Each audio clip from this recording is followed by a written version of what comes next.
moment I hear the word agreement, I think of contract, and that goes into capitalist hierarchical social structure.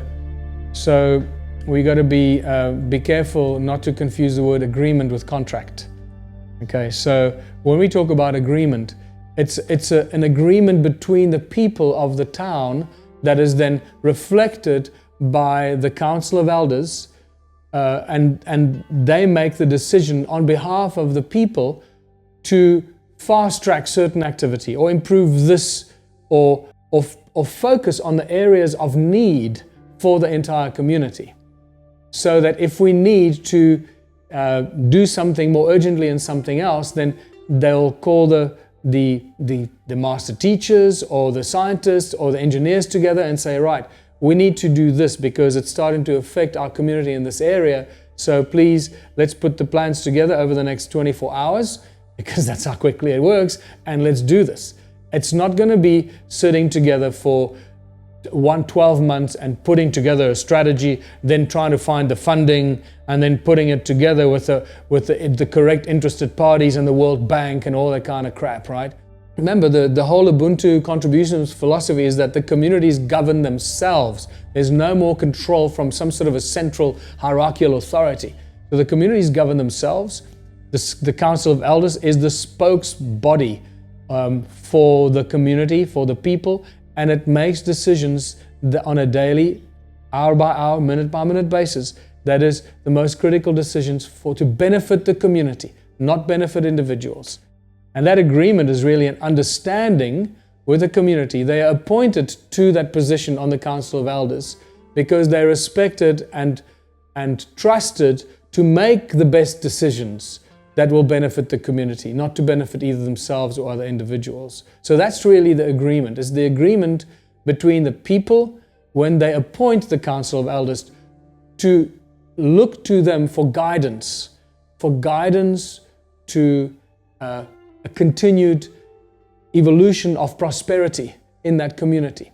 Now, that Council of Elders might look at experts in their field for guidance, but then that's a collaborative decision, not somebody that says, well, I want to bring this guy in because he's my mate, he's going to slip me a few $100 bills, because that's not going to work anymore. So if we need to grow mushrooms and we don't have a mushroom grower in our community, then the council will say, great, well, let's find a mushroom grower.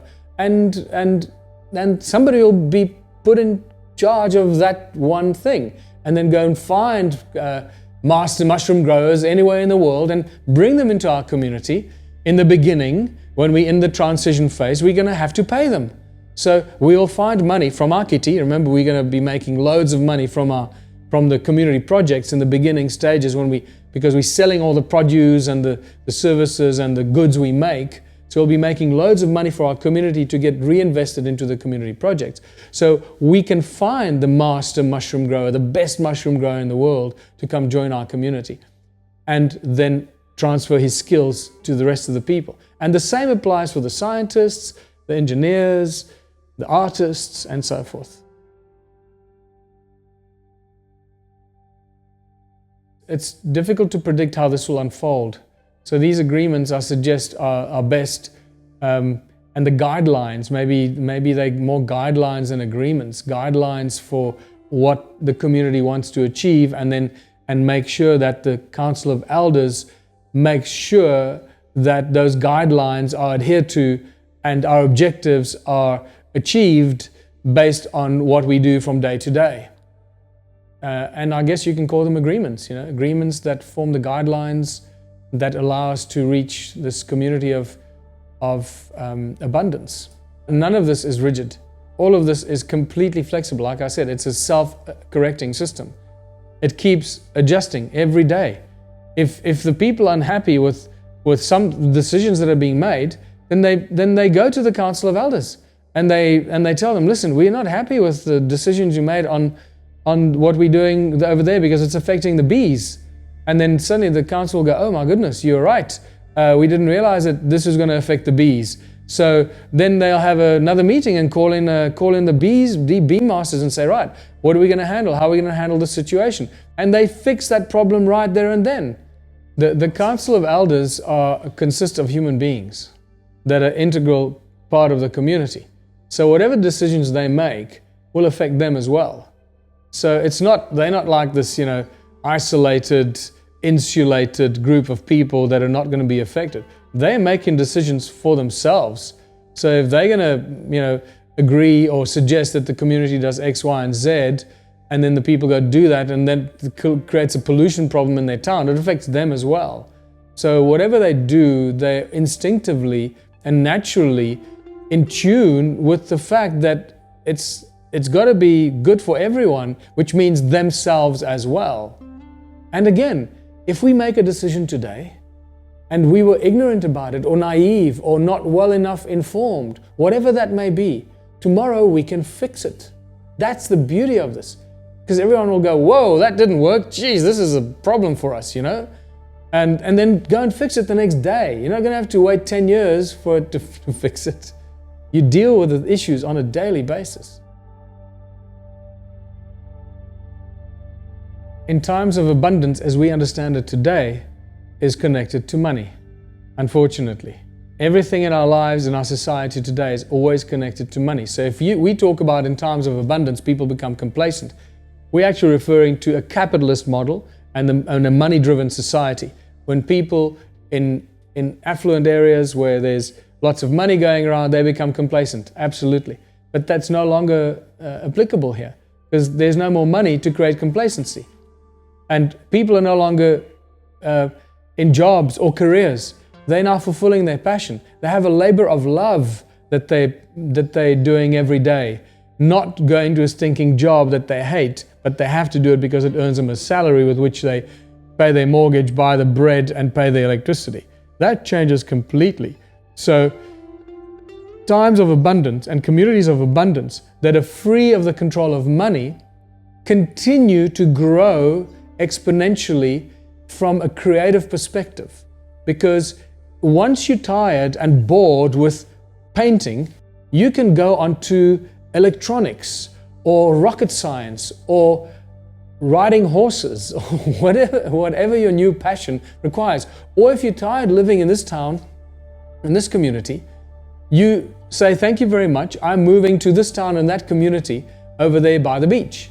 And that's absolutely okay, because that's how it works. You're not forced or restricted to live where you live.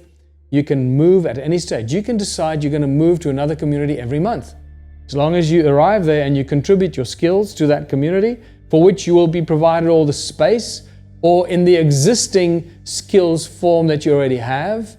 So if you're an engineer, you'll go work with engineers in that community, adding value with or contributing with your knowledge and your skills. But as long as you contribute your 3 hours a week to the community, you instantly and automatically welcomed with open arms. So this is why you're not forced to live anywhere. You live where you choose to live. You do what you want to do. As long as you contribute your 3 hours a week and we continue creating abundance, sooner or later, what you choose to do for yourself as your passion will most likely become a community project in any case. And this is really the exciting thing about this, how just because you play guitar and you play guitar in your spare time, suddenly people go, wow, Michael is such a great guitarist, and people start coming to you for guitar lessons. And eventually you got 100 people that want guitar lessons from you, and the Council of Elders says to you, Michael, don't you want to become the master guitar teacher? And you go, cool. And that suddenly becomes your vocation. You get appointed as the master guitar teacher because you're the best guitar teacher in town. Then somebody arrives that's a much better guitarist than you. You're not going to feel offended. You're going to want to learn from that person. You're going to say, thank God you arrived, because I've sort of reached the edge of my limits. I can't teach these people anymore. So thank you. Can I learn from you? So there's no envy because there's no money. He's not going to make more money than you. He's bringing more skills and talent and a creative process into your community that has been lacking until that point. So everything, the moment you remove money from the system, all this envy and greed and hierarchy just disappears. And people encourage and support each other. So abundance is not corruptible. Abundance breeds abundance. Abundance creates and breeds more creativity that just continues to grow abundance exponentially.